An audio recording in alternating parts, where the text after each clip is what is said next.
예, 오늘의 첫 인터뷰는 이 블랙리스트라는 것을 세상에 처음으로 공론화시켰던 바로 그분, 도종환 의원을 만나보려고 합니다. 사실 지난 정부에 벌어진 이 국정농단 사태 중심에 있었던 기관이 문화체육관광부였죠. 그래서인지 문재인 정부의 문화정책, 체육정책 어떤 방향으로 나갈지에 큰 관심이 모아지고 있고 실제로 새 정부가 탄생하자마자 지금 국정역사교과서 폐지라든지 임을 위한 행진곡 재창을 지시한다든지 이런 문화와 관련된 일들이 발빠르게 진행이 되고 있습니다. 자, 일단 문화정책에 주는 시그널은 뭔지 어떻게 개혁의 방향을 잡고 있는지 도종환 의원과 얘기 나눠보죠. 도종환 의원님 안녕하세요. 네, 안녕하세요. 대통령이 취임하자마자 이렇게 문화정책부터 적극적으로 손대는 거는 이례적이죠? 네, 그렇습니다. 이게 우연히 그렇게 된 겁니까? 아니면 정말 신경을 특별히 써서 진행을 하는 건가요? 신경을 쓰고 있는 거죠. 음흠. 그리고 또 국정농단이 문화체육부문에서 시작이 되었고, 예. 블랙리스트로 인해서 이 블랙리스트가 문화예술인들에게 적용됨으로 인해서 많은 예술인들이 상처받았고 피해를 입었고 그러니까 관심도 많을 수밖에 없고 이 부분에 대한 대책이 빨리 있어야 된다라고 생각을 하게 될 수밖에 없는 거죠. 그래서 어제 이런 발언이 있었습니다. 문재인 정부는 지원은 하되 문화예술인들 지원은 하되 간섭은 하지 않는 그런 예술 정책을 펼 거다. 이건 어떤 의미입니까? 이명박 정부는 지원은 하되 간섭은 했어요. 지원은 하되 간섭도 같이 하는? 박근혜 정부는 지원도 안 하고 간섭만 했어요. 그렇게 되는 건가요? 원래 문화정책의 기본은 지원은 하되 간섭은 하지 않는다는 정책이거든요. 예. 이걸로 돌아가겠다는 뜻이고요. 어떤 경우에도 예술작품이 검열받거나 감시당하거나 배제당하거나 탄압받지 않고 예. 작품 그 자체로 존중받아야 한다는 것. 그리고 국가는 지원하고 투자하고 예술은 예술인들에게 맡기고 판단은 관객에게 맡기면 된다는 의미이고요. 예. 특히 이제 이념적인 잣대로 예술작품을 바라보고 재단하는 일이 없는 문화 환경을 만들어야 한다는 뜻입니다. 그러면 그 블랙리스트 명단 가지고 이 정부의 지시를 이행했던 기관 있잖아요. 네. 거기 수장들은 아직 임기 중에 있는데 이분들한테 그 일을 맡기는 겁니까? 어떻게 되는 거기 겁니까? 수장 중에 문화예술위원회 위원장, 영화진흥회 위원장 이런 분들은 국정조사 이후에 예. 계속 물러날 것을 요구를 했고요. 이분들은 선거 직전에 물러나겠다고 이미 발표를 했습니다. 그래요. 다만 칠판문화산업진흥원장은 예. 본인이 이 일을 하기 전에 있었던 일이다라고 이야기하고 있는 거고요. 중요 두 기관의 기관장은 지금 물러난 상태입니다. 그렇게 되는 거군요. 그러니까 새로운 사람들에 의해서 아마 이제 이행이 될 거다 그 말씀이시고. 근데 이제 블랙리스트가 박근혜 정부처럼 뭐 문서로 지침서로 도는 경우는 정말 우리가 상상도 못할 기하말 케이스였고요. 그 정도는 아니더라도 각 기관들이 혹은 방송사들이 속된 말로 알아서 기는 형태. 그러니까 다른 후보 지지했던 사람들은 위에서 시키지 않아도 알아서 배척하는 방식의 그런 블랙리스트는 어느 시대든 소문은 늘 있지 않았습니까? 이것까지는 어떻게 할 방법이 없는 거 아닌가요? 그런 것도 없어야 된다고 생각을 하고요. 또 어떤 경우도 또 예를 들어서 이번에 문재인 정부가 정권을 잡았으니까 예. 반대했던 사람들은 또 다 배제하고 불이익을 주고 내쫓는다 이런 방식은 아니고요. 적어도 말하자면 생각이 다르다는 이유로 예. 불이익을 주거나 예. 배제하거나 이렇게 해서는 안 된다는 입장은 기본적으로 가져가야 된다고 봅니다. 이 질문은 참 제가 던져놓고도 어려운 질문이네요. 알아서 속된 말로 기는 형태. 그러니까 저 사람은 A 후보, 문재인 후보가 아닌 다른 후보를 지지했기 때문에 저 연예인은 우리가 알아서 껄끄러우니까 배제한다. 이렇게 하는 경우는 정말 다시 집어넣어 할 수도 없는 거고 참 후진적인 형태인데 이런 것들이 계속 반복돼 왔거든요. 한동안 못 보고 이런 코미디언들도 있고요. 여기 이제 더 이상 반복되지 않게 해야 하고요. 여기서 끊어야 한다고 생각하고요. 예. 본래 자기 전문점 갖고 자기 분야에서 자기가 일할 수 있는 그리고 일하고 자기가 책임지고 예. 그리고 이 사람은 누굴 지지했기 때문에 된다. 이 사람은 누굴 지지했기 때문에 안 된다. 이런 식의 판단을 청와대, 국정원 이런 데서 하거나 또 자체적으로 기관별로 배제를 시키거나 예. 이렇게 하지 않는 그런 사회가 되어야 한다고 봅니다. 지금부터 이제 시작이다 이 말씀. 네. 6162님 청취자 참 블랙리스트라는 게 존재했다는 게 지금 다시 생각해도 어이없고 너무 유치한 일이었다. 이런 문자들 주고 계시는데요. 도종환 의원님, 네.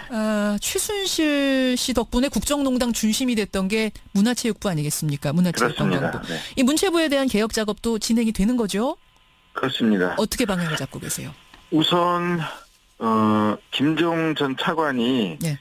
체육 차관이면서 관광을 떼어가고 공보를 가지고 가고 콘텐츠에 관여하고 해서 비정상적인 구조로 만들어 놓은 이 조직을 정상적으로 되돌려 놓는 조직 정비를 해야 하고요. 조직 정비.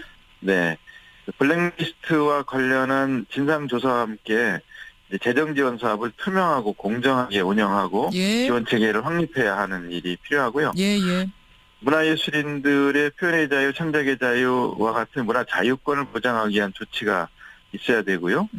그다음에 문화 창작권과 관련해서 예술인들을 보호하고 권리를 지켜주고 그리고 각종 복지와 또 보험 등등의 여러 가지 기본적인 삶을 유지할 수 있는 그런 조건들을 만들어주는 일이 필요하고요. 예.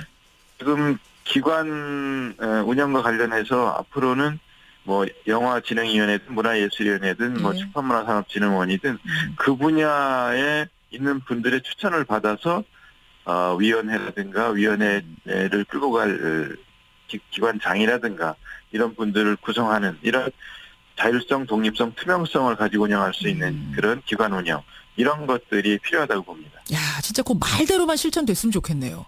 네. 다 좋은 말만 지금 하셨어요. 투명하게, 이렇게 해야 됩니다. 독립적으로, 네네. 예, 잘 갖춰진 조직을 가지고 정말 그렇게 운영이 돼서 문화체육관광부 소속 공무원들도 얼마나 고생했습니까? 그 밑에서 정상적인 곳에서 네. 좀 법정에서 울면서 하는 말들을 들어보면요. 예. 실제로 예술인들에게 말하자면 너 지원해서 포기해라고 포기를 종용했거나 예.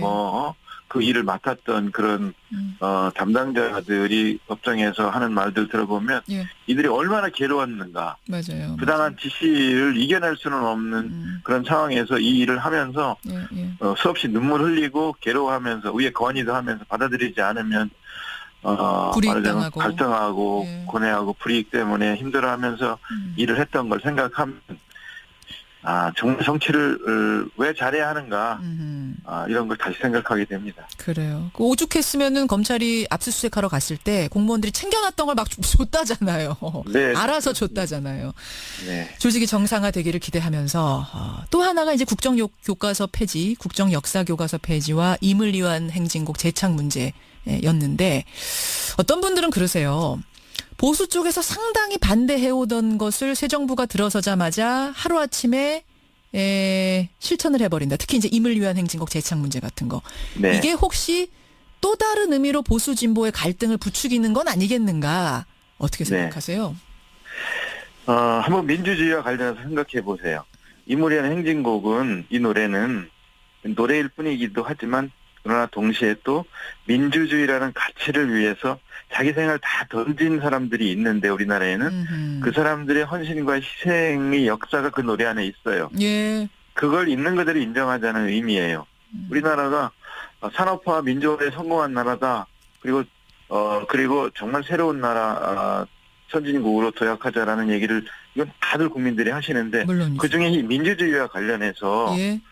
민주주의 역사 그 자체를 인정하자라는 의미이니까 그렇게 받아 주시면 좋겠다는 말씀을 드리고요. 예. 국정역사교과서와 관련해서는 정권이 역사를 좌지우지하지 않겠다. 역사가 정권을 평가하는 거 아니냐. 역사는 가족사가 아니다. 이걸 명확하게 하자는 거라고 보시면 이거는 보수냐 좋겠습니다. 진보냐 이런 갈등 이념의 문제가 아니라는 말씀이세요. 그럼요. 네. 그렇죠. 도종환 역사 의원. 정의에 관련된 문제였고요. 그렇죠. 아니 그나저나 도종환 의원님. 네. 그 대선 기간에 문재인 후보의 문화예술 교육 특보단장 지내셨죠.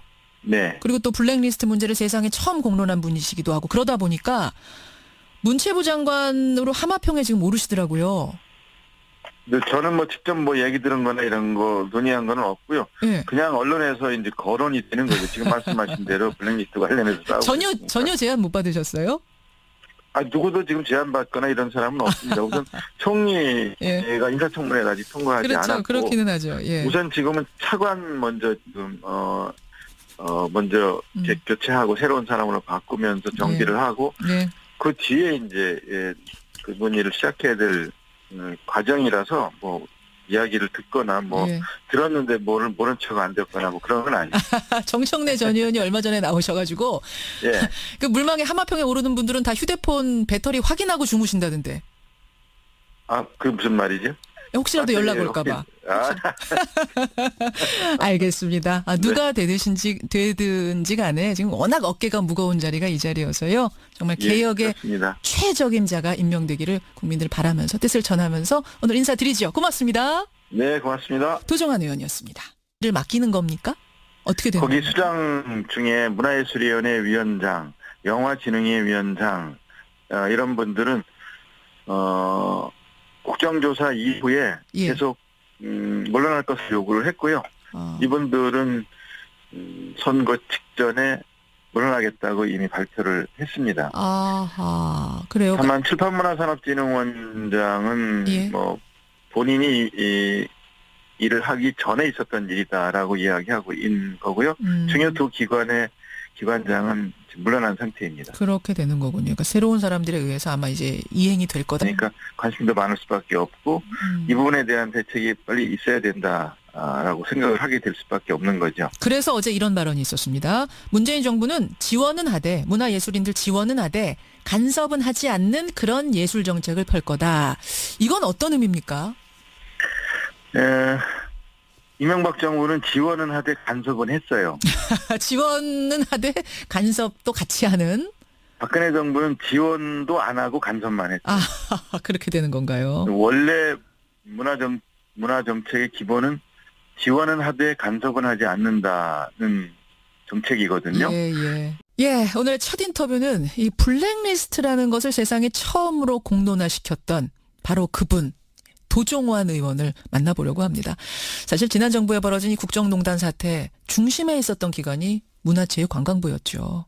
그래서인지 문재인 정부의 문화정책, 체육정책 어떤 방향으로 나갈지에 큰 관심이 모아지고 있고 실제로 새 정부가 탄생하자마자 지금 국정역사교과서 폐지라든지 임을 위한 행진곡 재창을 지시한다든지 이런 문화와 관련된 일들이 발빠르게 진행이 되고 있습니다.